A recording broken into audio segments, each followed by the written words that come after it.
Boa tarde a todos. Eu vos saúdo a todos com a paz do Senhor Jesus. Uma boa tarde, uma boa noite, um bom dia. Enfim, depende aí do horário, do momento na qual esse vídeo chegue até você. Glória a Deus, louvado é o nome santo do Senhor Jesus. Meus irmãos, vamos abrir em João, capítulo 9, versículo de número 11. Está relatado assim: Ele respondeu: O homem chamado Jesus fez lodo, passou a lama nos meus olhos e disse: Vá ao tanque de Siloé e lave o rosto. Então eu fui, lavei o rosto e fiquei vendo. Glória a Deus. Louvado é o nome santo do Senhor Jesus Cristo. Como essa passagem aqui na qual nós vamos estar meditando um pouco acerca dela, e nós não sabemos o que o Espírito vai nos falar acerca desta meditação. Nós não sabemos. Mas vamos aqui começar a trabalhar com o texto e o próprio Espírito falará por através do texto, por através da palavra. Amém? Glória a Deus. Eu gostaria de orar, né? Fazer uma breve oração. Senhor, meu Deus e meu Pai, em nome de Jesus Cristo, Senhor, eis-me aqui, Senhor Jesus, perdoa, Senhor, os nossos pecados, as nossas falhas, em nome de Jesus. Senhor, fala aos nossos corações, não o que queremos ouvir, mas sim o que precisamos ouvir. Em nome de Jesus Cristo. Amém. Glória a Deus, louvado é o teu santo nome. Graças te damos, Senhor. Texto na qual nós acabamos de fazer menção, João.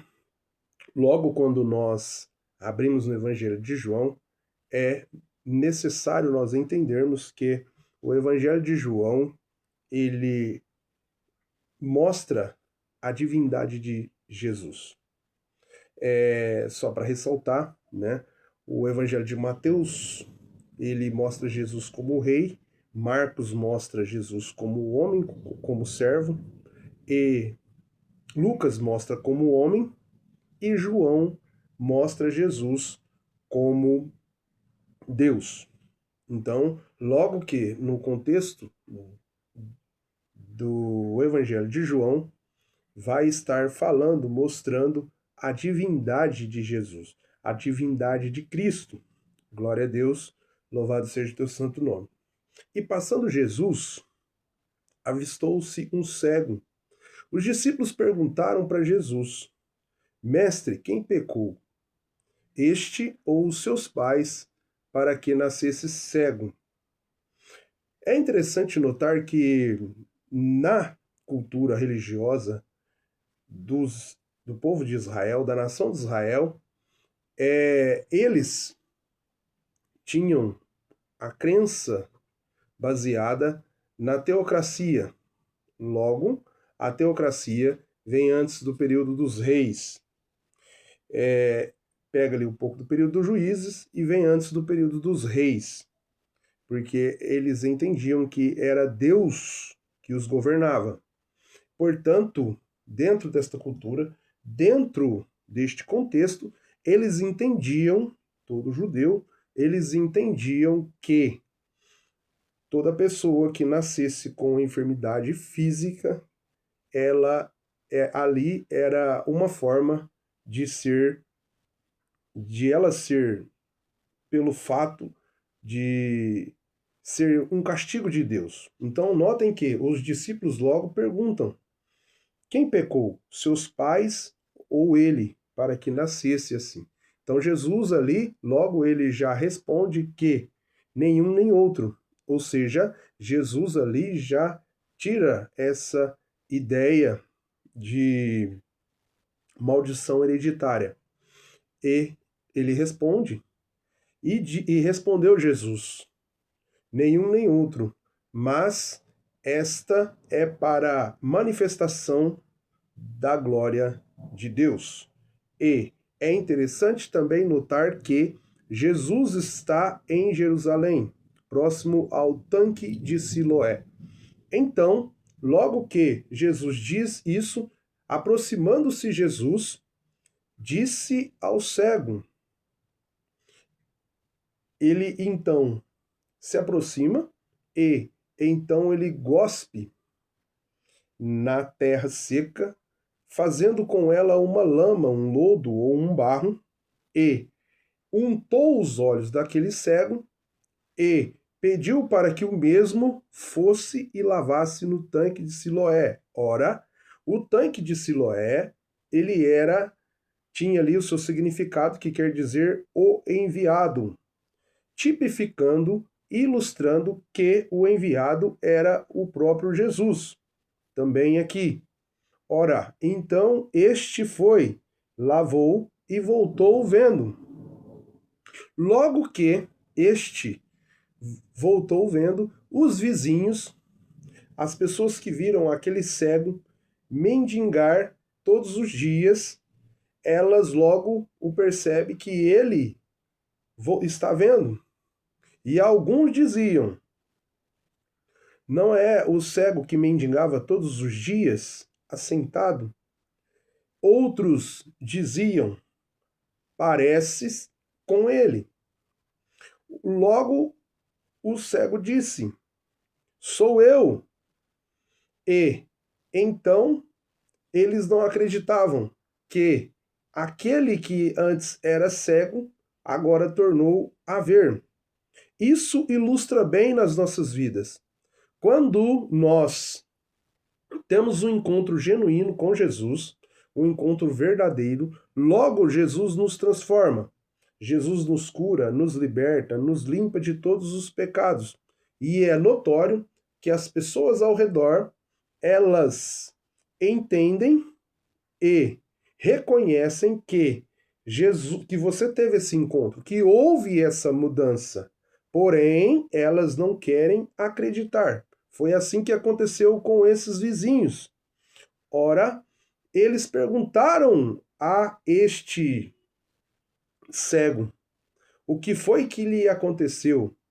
E ele respondeu: o homem chamado Jesus cuspiu na terra, transformou-a em lodo, ou lama, ou barro, e untou os meus olhos, pediu que eu fosse ao tanque de Siloé e lavasse, e assim eu fiz. E agora estou vendo. Os vizinhos que não acreditavam logo perguntaram: onde está esse Jesus? Ele disse, respondeu o cego, não sei. E então eles pegaram o cego, levaram ele ao sinédrio e apresentaram-o aos fariseus. Logo os fariseus interrogaram, dizendo, o que foi que lhe aconteceu? E ele disse, o homem chamado Jesus cuspiu na terra, fez lodo, untou os meus olhos, pediu que eu lavasse no tanque de Siloé, assim fiz, e agora vejo. Ora, os fariseus não acreditavam, pois naquele dia que Jesus curou aquele cego, era dia de sábado. E então, logo, eles haviam dissensões entre eles. E alguns dos fariseus disseram: este não pode ser de Deus, pois ele não respeita a lei do sábado. E alguns do sinédrio diziam: o homem não pode fazer tais sinais se Deus não estiver com ele. Ora, havia dissensões e discussões entre ele, pois os fariseus e os saduceus, eles não tinham a mesma visão acerca de algumas coisas. Havia entre eles algumas contradições acerca do meio religioso, pois os saduceus não acreditavam na ressurreição e nem nos anjos. Ora, os saduceus faziam parte da aristocracia. Já os fariseus, eles eram aqueles que defendiam a lei, eram também doutores da lei, porém defendiam a lei apenas.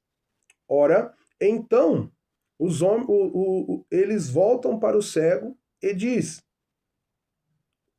o que você diz acerca deste homem? E o cego respondeu que é profeta. Eles não acreditavam que aquele homem fosse cego, pois eles tinham e acreditavam que aquele homem não tinha nascido cego, pois eles não criam que Jesus de fato curou aquele homem. Então, o que eles fazem? Eles chamam os pais daquele homem e o interrogam, perguntando: é este o teu filho? Ele é cego? Nasceu cego? Os pais logo respondem: pois sabemos que este é nosso filho e que nasceu cego. Porém, quem os curou não sabemos. Mas perguntai-lhe a ele mesmo, pois tem idade suficiente para responder.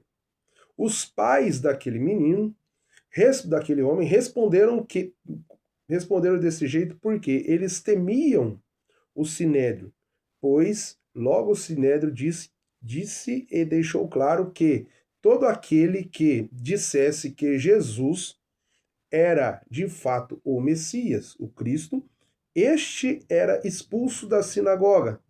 Por isso que os pais responderam: tem idade suficiente, perguntai-lhe a ele mesmo.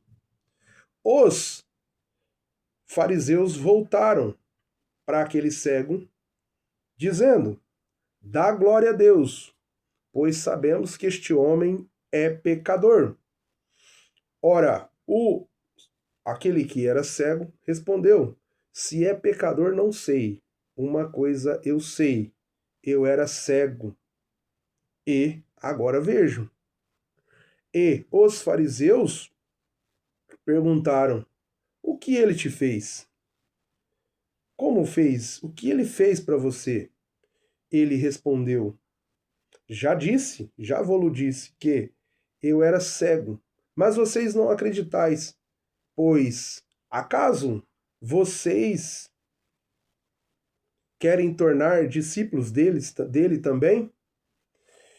E os fariseus ficaram enfurecidos e disse àquele cego: nós somos discípulos de Moisés, discípulos dele sejas tu, és tu.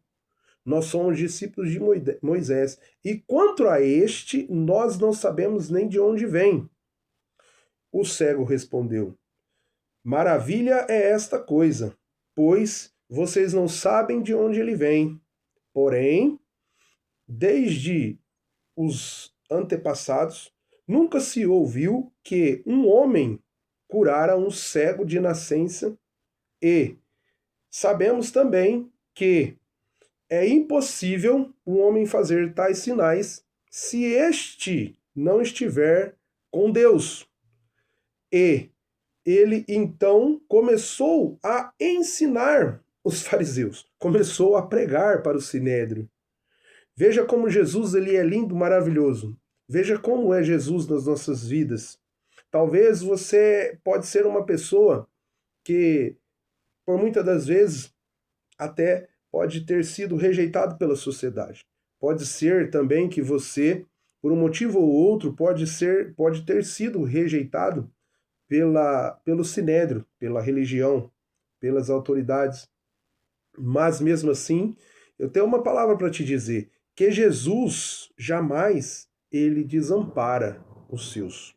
Jesus veio para os seus e jamais ele desampara os seus. Ele é amor, ele é a vida, ele é a cura, ele é a restauração, ele é a salvação, ele é aquele que traz o perdão de pecados, ele é aquele que lava o sujo, ele é aquele que restaura aquilo que já foi quebrado, ele restaura aquilo que também já foi caído. E então Jesus, a sua glória, ela transmite em seus naquele na qual ele ama, naquele na qual ele escolheu. Mesmo, eu tenho uma palavra para você, mesmo que muitas pessoas possam não te dar créditos devido quem é você na sociedade, se você tem influência ou não, quais são as suas dificuldades, quais são as suas dificuldades físicas, emocionais, financeiras. Para Jesus, você é aquele na qual ele escolheu. E ele vem para tirar toda a cegueira espiritual. Ele vem para te dar palavra, luz. Veja, acompanha este cego. Ele agora está pregando para o sinédrio. Ele está dizendo, ó, um homem por si só é impossível fazer tais sinais, pois se Deus não estiver com ele, é impossível fazer tais sinais. Ele está pregando agora para o sinédrio, pregando agora para os fariseus. Então agora vamos dar continuidade aqui. Logo que ele responde isso, os fariseus olha para ele e diz: você é nascido todo em pecados e vem nos ensinar a nós. O que os fariseus estão tentando dizer? O que eles estão dizendo? Eles estão dizendo dentro da tradição, dentro da cultura religiosa, desde as antiguidades, desde dos tempos da teocracia na nação de Israel, onde era ali uma parte da religião onde dizia, e eles acreditavam, que toda vez que um ser humano nascia com imperfeições físicas, eles acreditavam que aquilo ali era um castigo de Deus. Ou a pessoa, os seus pais, os seus antecedentes pecaram, ou então ele quem pecou. Então os fariseus ali respondem para ele: ora, tu és nascido todo em pecado e nos ensinas a nós? E expulsaram-no da sinagoga. O texto a seguir, no versículo a seguir, Jesus ficou sabendo que expulsara o ex-cego, então, da sinagoga, e Jesus foi ter com ele. Quando Jesus foi ter com ele, Jesus disse para ele: crês tu no Filho do Homem, no Filho de Deus? Ele disse: quem é ele para que nele creia? Jesus lhes respondeu: é este quem fala contigo. Ora, o homem olhou para Jesus e respondeu: eu creio. Ele ajoelhou-se aos pés de Jesus. O texto diz que ele prostrou-se aos pés de Jesus. Quando ali ele faz isso, então ali Jesus confirmando nele, ele acreditou, ele confessou a divindade e reconheceu a divindade de Cristo. Então ali é exatamente isso que nos fariseus Jesus não encontrava, pois ali houve arrependimento, o reconhecimento da divindade de Cristo, de Jesus, e ele então se prostrou. Logo que todo esse fato ali acontece, o texto a seguir vai dizer que Jesus ele veio para julgar este mundo. E disse Jesus: eu vim para julgar o mundo. Pois lembra quando eu disse para vocês que o Evangelho de João, ele mostra Jesus como Deus. E quem tem essa autoridade, essa soberania de julgar o mundo ali, ele está falando às pessoas. Pois temos 3 tipos de mundo quando a Bíblia relata, só aqui para ficar claro. Quando a Bíblia relata acerca de mundo, nós temos um mundo geográfico, que é o território na qual nós estamos. Temos o mundo pessoas e também nós temos o mundo sistema. O sistema do mundo, que o sistema ali vai falar acerca de política, o sistema mundano, tipo assim, o mundo, o sistema. Então aqui, mas Jesus aqui, o contexto está direcionado a pessoas, porque Jesus ele está falando isso e os fariseus estão ouvindo. Logo que os fariseus eles ouvem isso, então eles mesmos dizem ali, respondendo ali acerca do que Jesus disse. E eles então diz, se ele está dizendo que Jesus veio dar a vista aos que não veem e também culpar aqueles que dizem que veem. Ou seja, quando Jesus ele fala isso, ele está falando que, aqui no caso dos fariseus, eles estão dizendo que eles viam, eles estavam dizendo que eles não tinham culpa. E Jesus responde à altura dizendo: já que vocês dizem que vocês veem, então vocês estão dizendo que vocês não têm culpa. Já que vocês estão dizendo que não têm culpa, logo vocês têm culpa. Porque vocês estão dizendo que não têm culpa, ou seja, não tem pecado. Ali, então, Jesus encerra o capítulo 9. O capítulo 9 encerra. E em seguida, Jesus entra agora no capítulo 10. O capítulo 10, ali, muitas pessoas isolam este capítulo e você pode pegar o seu exemplar, sua Bíblia, e pode conferir que no capítulo 9, Jesus, todo esse contexto que eu disse para você acerca desta história do cego. Por quê? Porque o cego ali, ele já era uma pessoa que ele já era uma pessoa na sociedade excluída e com muito pouco muito pouco ele era favorecido na sociedade. Pois notem que os discípulos olharam para Jesus e perguntaram: Mestre, quem pecou? Seus pais ou ele? Para que ele nascesse assim. Já os vizinhos também tiveram a mesma rejeição.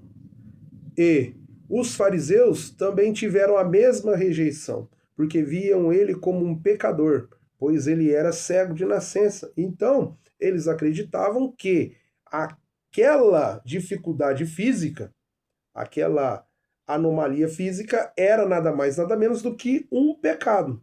Então, agora, o que aconteceu? O que está acontecendo ali, todos ao redor julgavam aquele cego e não lhe davam crédito nenhum.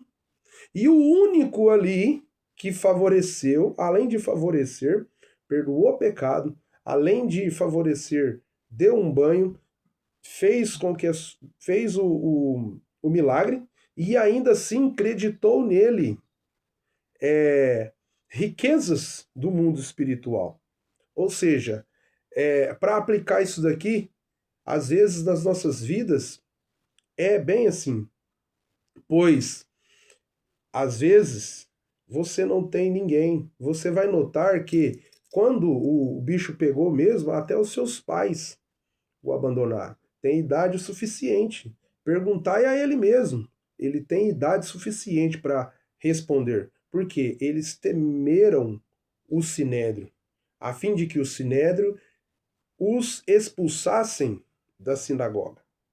Ora, agora, aqui, você vai perceber que é desse jeito. É assim que funciona. Às vezes, na nossa vida, você está desamparado. Você confiou, você acreditou na religião, você acreditou na liderança, você acreditou nos fariseus, aqui simbolicamente são a liderança eclesiástica, são a liderança, e você não teve vou achar a palavra correta, você não teve ali o, o favor que você precisava, o favor imerecido que ali você precisava naquele momento, que é a graça, nada mais, nada menos do que a graça, que significa favor imerecido, assim como foi com este cego. E então, este cego, ele foi favorecido, ele teve a sua graça alcançada. Notem que muitos dos evangelhos, todas as vezes que Jesus ele vai ter com alguém, ele pergunta: o que queres que eu te faça? O que queres que eu te faça?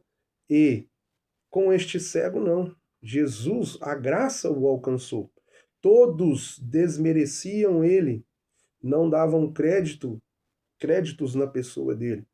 Então, ali no caso, tinham os discípulos que estavam próximos de Jesus, não deram créditos. Os vizinhos à sua volta não deram créditos a ele. A religião, os fariseus, os saduceus, não deram créditos a ele. Ele era um pedinte de esmolas. Então, é bem assim.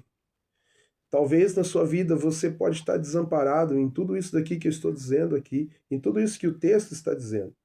Mas aquele que nos trouxe a graça pelo teu amor, a graça pelo teu favor imerecido, a sua compaixão para com os seus, Jesus, ele é aquele que nos dá a vitória, aquele que todos à sua volta podem te abandonar, até os teus pais. Ele tem idade suficiente, perguntai a ele mesmo. Mas o único que ficou próximo deste cego, desfavorecido, foi o próprio Jesus. Esse cego não tinha nada para dar para Jesus. O seu cenário, à sua volta, não era favorecido. Ele não tinha nada para dar para Jesus, mas ele tinha sim. Sempre nós temos algo para dar para Jesus. Ele precisava apenas de adorar. Ele precisava apenas de reconhecer o Senhor dos Senhores, o Senhor Jesus Cristo. Às vezes você está aí e você fala: não tenho nada para dar para Jesus. Eu sou um zero à esquerda, eu sou um sem nada. Todos à minha volta me rejeitam, todos me rejeitaram. O meu cenário não é favorável. A religião me abandonou, os meus pais me abandonaram, os líderes me abandonaram, mas ei, Jesus ele tem uma palavra para você nesta tarde. Ele diz que você pode sim. Ele pergunta para você: crês tu no Filho do Homem? Crês tu no Cristo? Crês tu no Jesus, no Messias, no Yahvé? O que você precisa mesmo é reconhecer o senhorio de Cristo e adorar a Ele na sua santidade, reconhecer o seu senhorio e confiar os teus caminhos ao Senhor Jesus, ainda que todos possam te abandonar à sua volta. O mais lindo que todas as pessoas pensam que o capítulo 9 ele não tem nada a ver com o capítulo 10. O capítulo 9 é este contexto aqui que eu disse para você, que eu falei aqui para você. Agora, quando nós adentramos ao capítulo 10, é a continuação. Quando Jesus diz para os fariseus estão próximos dele ali. Então, os fariseus perguntam se ele veio para dar a vista aos cegos e tirar a vista daqueles que têm, que dizem que são, que no caso eram os fariseus estão ali próximos. Então, ali, eles então começam a ter um diálogo com Jesus. Então, Jesus agora, ele vai ter um diálogo com eles e vai começar um dos diálogos mais lindos e uma revelação das mais lindas que nós podemos ter na Bíblia, onde ele começa o diálogo no capítulo 10. O ladrão, ele não entra pela porta do curral das ovelhas. Ele não passa pela porta. Porém, ele pula do outro lado e arrebata as ovelhas. Mas Jesus disse que ele é a porta. Ou seja, ele está dizendo para os fariseus: vocês precisam entrar pela porta. E a porta é Jesus Cristo. Por que que Jesus começa essa ilustração do pastor com as ovelhas e com o curral? Porque Jesus, ele já começa iniciando que o ladrão, ele não passa pela porta. Porque ele estava dizendo para os fariseus: ei, vocês precisam passar pela porta, porque a porta sou eu. E quando ele diz que ele é a porta, ele está dizendo que os fariseus, eles não passavam por Jesus, porque eles não acreditavam em Jesus. Eles queriam fazer a obra de Deus, que eles acreditavam que estava fazendo, mas não queriam passar pela porta. Então Jesus ilustra eles nesta parábola como o ladrão. E Jesus ainda vai mais adiante e diz: eu sou o bom pastor. As ovelhas ouvem a voz do pastor. O porteiro abre a porta. As ovelhas ouvem a sua voz. As ovelhas, elas não acompanham aquele que não é o seu pastor, pois elas não reconhecem a voz destes. Então elas acompanham o pastor, que é Jesus Cristo, o bom pastor. E ele ainda vai mais além. Todos que vieram antes de mim e não passaram pela porta, este é ladrão e salteador. E aí ele conclui que 10:10, que o ladrão veio para matar, roubar e destruir. Muitos associam esse texto com o diabo, com o Satanás. Mas aqui, no caso aqui, não está falando acerca do diabo. Jesus está em um diálogo com os fariseus. E ele mesmo disse que o ladrão que veio para matar, roubar e destruir nada mais é aqueles que não estavam entendendo a parábola.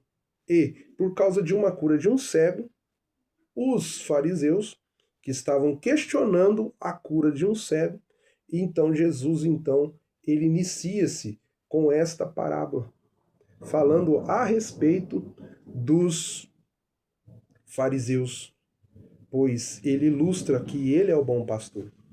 E eu acho interessante que quando eu meditava muito nesses textos, ali o Senhor me deu uma revelação acerca do porteiro. Queridos, nós que trabalhamos na obra, na casa de Deus, nós que tomamos conta do rebanho, como eu disse aqui, o rebanho de Jesus Cristo, porque ele que é o bom pastor. Ali o curral ali significa onde as suas ovelhas ficam, né? Espaço geográfico, né? Vamos falar assim, agora nós estamos partindo para revelação, uma aplicação com revelação.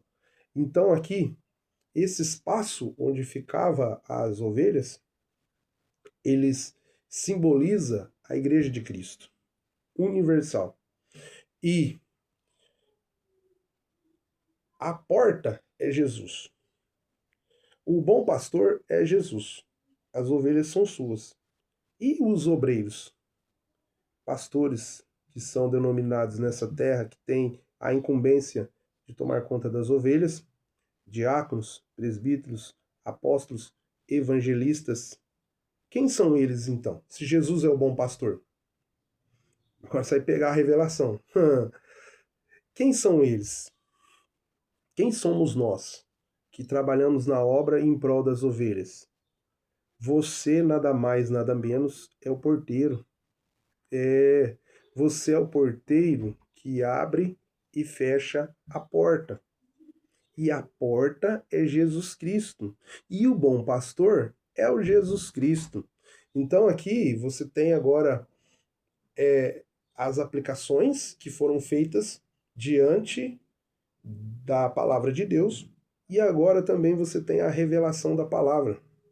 Você é o porteiro. Você que trabalha na obra de Deus, você é o porteiro que abre e fecha a porta. Lembra que Jesus disse ali que o porteiro abre a porta para que o pastor conduza as ovelhas para a caminhada, para achar pastos verdejantes e águas, e você, pastor, bispo, com todo respeito, a palavra é revelada, bispo, pastor, apóstolo, evangelistas, cooperador, diácono, missionário, vocês são o porteiro que abre a porta. Era isso isso que Jesus estava dizendo para os fariseus. Por quê? Porque se você faz a obra de Deus, você é o porteiro. Se você não faz a obra de Deus, você tem que passar pela porta. Se você não passar pela porta, você é ladrão. Foi o que Jesus disse para eles. Então, para passar pela porta, você tem que atender os ensinamentos e os mandamentos de Jesus. Então é muito fácil você querer ser o porteiro e querer abrir e fechar a porta, sendo que você não cumpre os mandamentos. Porque os fariseus, os saduceus, eles não aceitavam a Jesus.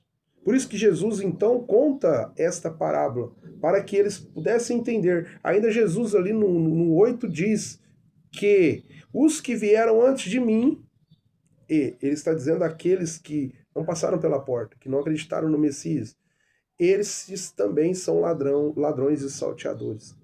Ou seja, você nada mais é, nada menos do que o porteiro que abre a porta. Não sei qual é o seu título, pastor, são títulos eclesiásticos, organização da igreja. Pastor, bispo, diácono, obreiro, cooperador, enfim, etc. Vocês são obreiros. Vocês são o porteiro na casa de Deus. Vocês são porteiros do curral, onde Jesus é o bom pastor. Vocês são o porteiro do curral, onde Jesus é o bom pastor. O curral e as suas ovelhas. As pessoas. É interessante que essa gente. Amados, deixa eu deixar bem claro aqui. Tem gente que associa as coisas. Eu estou pregando a palavra do jeito que ela é, eu não tirei nada e não acrescentei nada. É mais fácil esquecer alguma coisa. Mas estou falando aquilo direcionado por Deus e não estou falando nada que sai fora da Bíblia. Nada que sai fora aqui do contexto. Mas, quero deixar claro, tem pessoas que gostam de associar as coisas de forma como ela vê. E eu quero deixar bem claro aqui que eu não estou generalizando a questão dos fariseus, dos saduceus, e não estou aqui para bater em liderança. Por quê? Porque aqui é a palavra de Deus. A questão é, só para você não entender que eu estou tentando generalizar, existiam naquele tempo, naquela época de Jesus, homens tementes a Deus que faziam parte do Sinédrio. Nós temos José de Arimateia, que foi um homem convertido ao Senhor Jesus, não só foi convertido ao Senhor Jesus, mas também doou o seu túmulo para que Jesus fosse então sepultado. Temos também Nicodemos e tem outros mais. E outros mais que a Bíblia nem cita. Então aqui não estou tentando generalizar nada, não estou falando nada, mas é algo que eu peguei a mensagem e estou trabalhando nela no texto. Então não tem nada aqui saindo fora, não estou generalizando, não estou aqui para bater em nada, bater em liderança, não é nada disso, estou pregando a mensagem de Deus. E são mensagens que você muito pouco vai ouvir dentro de igrejas. Mas é a palavra de Deus, que a palavra de Deus ela é como uma espada. Em Hebreus vai falar que ela é afiada de 2 gumes. Ou seja, ela corta para os 2 lados. Ela é mais penetrante e afiada do que uma espada de 2 gumes. Então ela corta para os 2 lados, tanto na liderança e tanto nas ovelhas. Mas, muito pouco você vai ouvir isso dentro de igrejas. Enfim, mas voltamos aqui para a palavra. Então, amados, nós precisamos ter isso. E tirarmos. Notem que a síndrome. Isso aqui agora é um pouco mais fortinho, um pouco mais forte. A síndrome dos fariseus. Qual era a síndrome dos fariseus? Caluniadores, invejosos. Ah, não, prova para mim. Caluniadores porque caluniaram Jesus. Invejosos porque invejaram o ministério de Jesus. E agora, eles também eram aqueles que manipulavam. Prova? Provam. Muitas das vezes eles manipulavam a massa, que são os judeus. E na crucificação de Jesus, eles manipularam o povo, jogando moedas e gritando, solta Barrabás, crucifica Jesus. Manipuladores. Eram mentirosos. E como que João iniciou denunciando essa turma? João Batista, ele iniciou seu ministério à beira do Jordão, denunciando os fariseus, dizendo que estes eram raça de víboras. Você já parou para pensar nessa metáfora de João, quando ele diz que os fariseus, associando-os à raça de víboras? O que João está querendo dizer? Amados e queridos irmãos, vocês já perceberam quando você faz uma metáfora você chama alguém de cobra, de víbora. Víbora aí, pelo menos até onde eu acredito, é o nível mais alto aí de peçonha. Mas, quando você associa alguém a... Já era naquele tempo e hoje também não é diferente.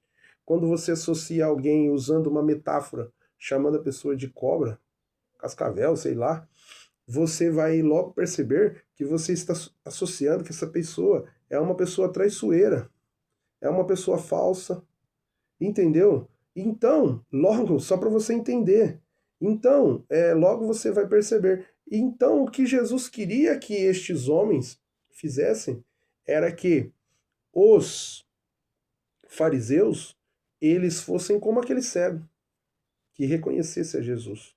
E Jesus contou a parábola do bom pastor, que eles precisavam passar pela porta, eles precisavam acreditar que Jesus era o Messias e seguir os padrões. Em Jesus, você não vê. Vamos lá. A síndrome dos fariseus eu já te disse.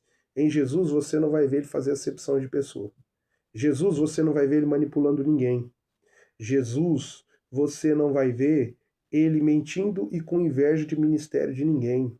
Jesus nunca disse que é como os fariseus. Assim, estou falando da síndrome dos fariseus. Jesus nunca disse que é mais santo e nem se pôs e quis mostrar mais santo do que ninguém. Jesus nunca fez uso da religião e da sua postura, do seu cargo, da sua posição para manipular ninguém. Jesus nunca fez da sua posição alguém que viesse a não só a manipular, mas também mentir. São tantas coisas que os fariseus faziam, mas o que eu quero trazer para você e deixar claro que nós precisamos entrar pela porta. E a porta é Jesus. E Jesus, ele tem os seus padrões. Para nós sermos o porteiro do curral, pastor, bispo, pregador, evangelista, apóstolo, enfim, nós precisamos do padrão.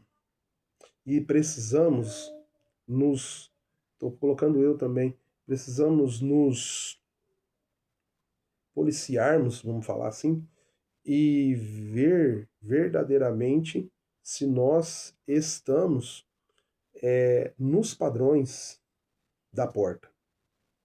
Se nós estamos nos padrões que a porta exige.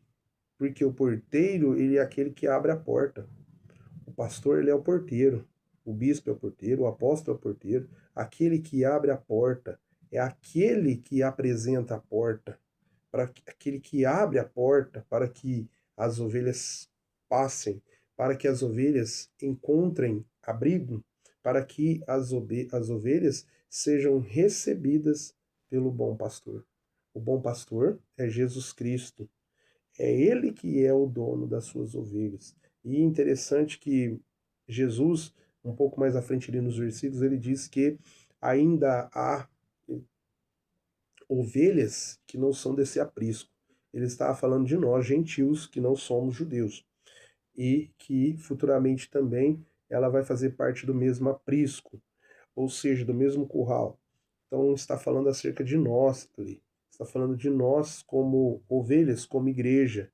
Então o porteiro, pastor, bispo, enfim, seja lá qual o título aí que você tem, não seja um manipulador, não seja um mentiroso, um invejoso, não seja um, um mentiroso, não seja a víbora aí que João Batista diz, porque João Batista destacava essa gente como raça de víboras.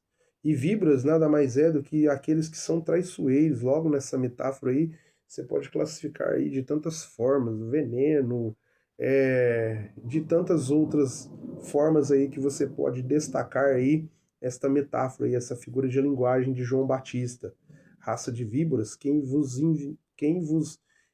vindou a fugir da ira de Deus, quem vos designou, quem vos predestinou para que estes viessem a fugir da ira de Deus, pois os fariseus se achavam o dono da igreja, o dono das ovelhas. E Jesus veio dizer que não, ele é o dono das ovelhas e vocês não passam de porteiros.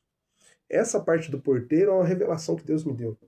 Então eu estou aqui compartilhando com vocês. É, a, a meditação aqui teve a sua parte toda ali do contexto, teve a sua parte ali toda da parte cultural, mas também tem a revelação. Graças a Deus, Deus me deu algo que, não por me gabar, mas ele me revela a palavra de forma muito, muito, de forma que venha trazer luz aos textos. Então ali quando ele me revelou que os fariseus eram os porteiros, logo eu pude entender o que Jesus estava dizendo. Prefiro muito mais, né, a revelação da palavra do que o eis que eu te digo, né? Muitos gostam aí do manto, né, da revelação, muitos vão à igreja atrás de revelação, mas eu venho dizer para você que a maior revelação é a palavra de Deus. João 14, Jesus diz aos seus discípulos, quando ele estava antes de ser crucificado, estava próximo a ser crucificado, então ele diz assim, ó, se vós estiveres, João 14, se vós estiveres em mim, e as minhas palavras em vós, verdadeiramente sabereis que vós sois meus discípulos. Ou seja, é a palavra que liberta, é a palavra que cura. Se você nada contra, as pessoas gostam muito disso. O eis que eu te digo, você ontem passou por isso, passou por aquilo, passou por isso. Tudo bem, isso existe, eu creio nisso. Meu ministério nasceu assim. 2000 e... No ano de 2006, uma irmãzinha, ela olhou para mim e disse assim, ó, Jesus quer ter um encontro verdadeiro contigo e ele vai te dar o dom da sabedoria, da ciência, da palavra de Deus. E ali eu peguei essa palavra em 2006 e aquilo mudou a minha vida. Pois até hoje, pensa num idiota, sou eu. Pensa no inútil, sou eu. Mas isso tudo que ela profetizou aconteceu e acontece. Então, eu hoje acredito e creio firmemente que o que liberta é a palavra de Deus. Conhecereis a verdade. A verdade é o quê? A palavra de Deus. E a verdade vos libertará. Eu concordo plenamente. As pessoas gostam disso. Eu vou no culto e aí eu quero que Deus fale comigo hoje. Fala comigo, Deus. Abra a Bíblia. Leia os textos. E Deus falará contigo. Deus falará com você. Em nome de Jesus Cristo. Glória a Deus. Foi uma meditação aqui. Me deixei levar. E fui um pouco até, passei. Mas é algo que vai enriquecer o seu ministério, sua vida, sua casa, pessoalmente falando. Louvado seja o nome santo do Senhor Jesus. Glória a Deus. E para quem não gosta da palavra de Deus, eu amo a palavra de Deus e é algo que faz parte do meu ser. Eu só presto para isso, não presto para mais nada. Não presto, só meu trabalho eu presto, mas eu só presto para isso, irmão. Só para isso. Sou pecador, falho, mas todos nós somos. Todos pecaram e destituídos da glória estão. Entra pela porta. Não existe santarrão. Pois, por que você está falando isso? Porque é o seguinte, amados. Faz parte da síndrome dos fariseus. Os fariseus, eles rezavam em praça pública para mostrar e jejuavam e faziam caras de pessoas que estavam jejuando, mostrando que eles eram da sua santidade. E Jesus deixou bem claro isso, que ele tem que entrar pela porta. O apóstolo Paulo fala que todos pecaram e destituídos da glória estão. Romanos. E também a Bíblia mesmo diz que aquele que diz que não tem pecado já é mentiroso, já mentiu. E então nós precisamos do quê? Da palavra de Deus. É ela que nos santifica, ela que nos fortalece, é elas que nos educam. Toda palavra ela é apta para o conhecimento, para ensinar, para disciplinar e para estudo. Ali o apóstolo Paulo fala isso para Timóteo. Então, amados, sai da síndrome dos fariseus. Por que eu estou falando isso? Porque faz parte do contexto aqui. Então, você vai entender hoje que João 9 e João 10 trata-se do mesmo contexto, trata-se da mesma história, e no final você vai perceber que Jesus, ele então, quando ele vai se retirar, ele se retira, ele está em Jerusalém, ele se retira dos fariseus, então ali acaba aquele diálogo, ele vai para um outro lugar. Alguns dizem que vão para o tanque de Betesda e tal, mas enfim, ele se retira dali e vai para um outro lugar. Glória a Deus, louvado é o nome santo do Senhor Jesus. Graças eu te dou, louvado seja o nome do Senhor Jesus e seja abençoado ricamente em nome de Jesus. Amém?